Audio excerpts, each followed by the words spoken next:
E uma coisa que eu queria perguntar, para a gente poder definir exatamente o que é um surto psicótico, porque às vezes ele pode ser confundido com tantas outras coisas, mas o que é que caracteriza de fato? É, por exemplo, é o start de uma situação que ele estava vivendo, ou é, na verdade, a reunião de vários setores da vida dele que culminaram nessa situação. Porque no caso do Douglas, não era só o problema profissional, eram outros problemas que gravitavam, né, no seu entorno. Então, a gente pode caracterizar o surto como várias situações. Para todas as questões mentais, a gente deve levar em consideração todos os fatores. Então, a gente volta de novo em somos seres biopsicossocioecoespirituais. Então, a partir do momento que eu olho para essa integralidade, eu vou considerar todos os fatores que possam realmente contribuir de forma positiva ou negativa para uma patologia, para uma questão, né? E aí eu digo até um pouco com excesso a questão da esquizofrenia, que ela já vem, né, de fábrica geralmente, né? Mas mesmo a própria esquizofrenia, ela vem com um fator de sucessão de acontecimentos. Então, é um potinho ali de fatores, de recursos que vão acontecendo, de situações que vão acontecendo, que leva a pessoa a estourar. Então, o Douglas deu o exemplo das barragens, o Leonardo ele fala muito que também nós somos barragens humanas, que não é só, e eu uso muito esse exemplo também, não é só lá Mariana, Brumadinho, né, São Luís do Paraitinga, que tem barragens que vão ser rompidas e vão fazer o estrago da lama. Nossas barragens, quando rompemos, também fazem tanto estrago quanto ao estrago da natureza, porque muitas vezes, por exemplo, numa questão de suicídio, que são vários fatores, né, e muitos deles em questão mental, alguns vícios, a gente tem uma questão dos 4Ds, que é a desesperança, a desestrutura, o desamparo, a depressão, muitas vezes, enfim, 4 fatores essenciais para a questão de culminar a tentativa de suicídio, concretizar o suicídio, por exemplo. Então, ninguém acorda um belo dia e fala assim, hoje eu vou me matar. Que é o que eu digo, eu trabalhei, logo quando eu me formei, eu trabalhei como psicóloga técnica na assistência social, atendendo as pessoas em situação de rua e muitas pessoas em vulnerabilidade social, em termos de exclusão de direitos e tudo. E a pessoa em situação de rua, por exemplo, eu sempre dou esse exemplo, ela não acorda um belo dia e fala, hoje eu vou morar na rua. Os jovens, por exemplo, eles muitas vezes têm a ideia de que não, eu vou para a rua porque meu pai e minha mãe estão me enchendo o saco para trabalhar, para estudar e eu não quero nada disso, então eu quero liberdade. Mas assim, ele não vai com uma opção, como uma escolha consciente. A maioria das pessoas em situação de rua vão para as ruas por questões mentais. Muitas vezes o alcoolismo, muitas vezes uma esquizofrenia, muitas vezes um surto. Então, assim, o próprio surto psicótico, ele também vai ter diversos fatores que a gente precisa entender a história familiar e o histórico exclusivo desse indivíduo que está tendo o surto.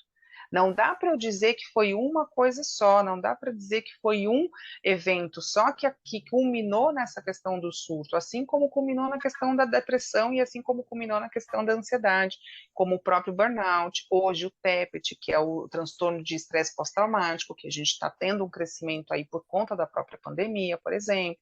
Então, são vários fatores. Então, ninguém surtou logo no primeiro dia que disse lá que o governo decretou que a gente estava em pandemia e que ninguém podia mais sair de casa. As pessoas começaram a ter os seus rompimentos de barragem, as suas questões dentro, né, delicadas na saúde mental, 8 meses depois, um ano, 6 meses, aí foi variando de pessoa para pessoa, e não foi a pandemia.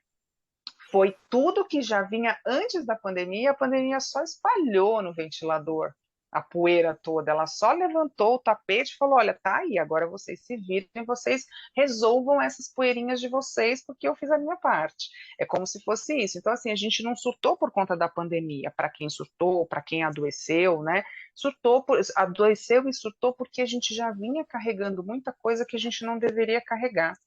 Eu dou sempre o exemplo de que o pessoal fala que depressão, que o próprio suicídio, né, que a própria ansiedade é falta de Deus, é falta de fé. muitas vezes é falta de amor. O que é os padres, né? Nós temos aí dois padres ícones, né, na questão aí da nossa cultura religiosa brasileira, que expuseram as suas fragilidades emocionais, que colocaram os seus sofrimentos mentais. Então, eles não tinham Deus no coração, então eles não eram padres suficientes, porque tiveram uma questão mental. Então, são esses rótulos e essas mistificações que a gente precisa desrotular e desmistificar, no sentido de que somos seres únicos e somos seres dotados, sim, de ter sofrimento. A vida já é muito dura o tempo todo. A vida não é tão bonitinha como a gente gostaria, né? Como a gente acha que muitas vezes a vida é. Ela tem vários momentos que sim, ela pode ser muito bonita, sim.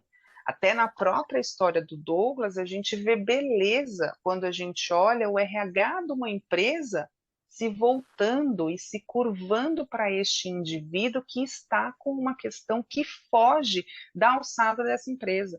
A gente vê beleza quando essa prima o acolhe e o atende e tenta ali dar um cenário do que está acontecendo. A gente vê beleza quando essa irmã olha e fala: não, a gente precisa correr com esse irmão para um hospital, para qualquer coisa, para alguém que ajude, né, para ver o que está acontecendo.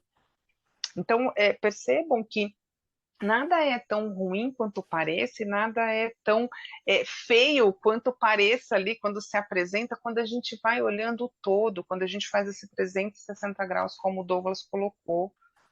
Então, ninguém adoece porque gostaria de adoecer, exceto, claro, muitas exceções, e acontece muito porque a gente fala muito em ganho secundário, e aí eu explico muito a questão assim, aquela pessoa que não que se sente, se julga que não é vista pelo outro, que não é vista pela sociedade, tem uma questão de rejeição, uma questão de dificuldade ali de ser olhada. E aí ela pega um resfriado, pega uma gripe, pega um Covid da vida, e aí, pumba, fica de cama, fica ali sob cuidados de outras pessoas e nossa, as pessoas começam a olhar para mim. Inconscientemente, ela vai adquirindo patologias para ser olhada. Então, é um mental que também está comprometido ali de alguma forma, porque não teve um acolhimento, porque não teve o próprio olhar de si para se acolher, para se entender, e aí fica buscando esse acolhimento, né, e esse entendimento, essa aprovação a partir do externo. Então, muitas vezes a gente também cria. A gente tem uma frase que a gente gosta muito, que eu ouço muito do meu terapeuta, que nós somos causa, consequência e efeito de tudo aquilo que nos acontece. Ou seja, nós somos 100% responsáveis, autorresponsáveis por tudo aquilo que acontece por nós. Ah, mas eu não queria sofrer, mas será que não queria mesmo? Porque quando você vai para a terapia, a gente olha e fala assim: nossa, eu estou tendo um ganho, que é o tal do ganho secundário, eu estou tendo um ganho muito grande com relação a essa questão, e que aí é interessante eu ficar lá no sofrimento quentinho, bonitinho, confortável, aconchegante, que me abraça, né, que me deixa aqui e todo mundo está olhando para mim. Que me Então, olha, ouve. que me ouve, né? Que me acolhe, que me traz a sopa quentinha, que faz a cama para mim, que pega a roupa para mim lá no guarda-roupa, né? Não é só mais eu que tenho que fazer tudo por mim. Então, assim, lembra que nós somos seres únicos e por sermos seres únicos, tem coisas que também é só a gente que tem que fazer por nós, porque é só a gente que sabe, como diz a música, a dor e a delícia de ser quem somos. Então, muitas vezes a gente precisa, muitas vezes não, é importante termos essa autossuficiência. A partir do momento que nós temos essa autossuficiência, esse autoconhecimento, essa autorresponsabilidade, essa autoempatia, essa autocompaixão, autobenevolência, autoperdão, a gente tem a diminuição, né? A gente começa a ter um afastamento da linha tênue de ter qualquer tipo de patologia mental.